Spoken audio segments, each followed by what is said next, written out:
Hey, I'm going to show you how to quickly add a Google Sheet into Mundi, which is the open source WebGIS. So here I have a Google Sheet, and this is really simple. It just has a name of a few cities, the latitude, the longitude, and the weather in those cities.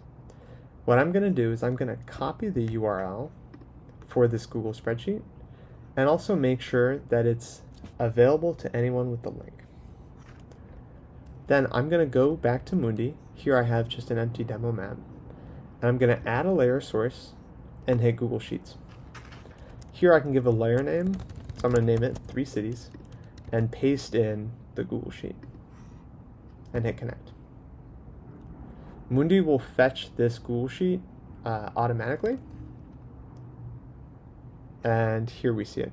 So we have the point in London, we have the point in San Francisco, and we have the point in Shanghai.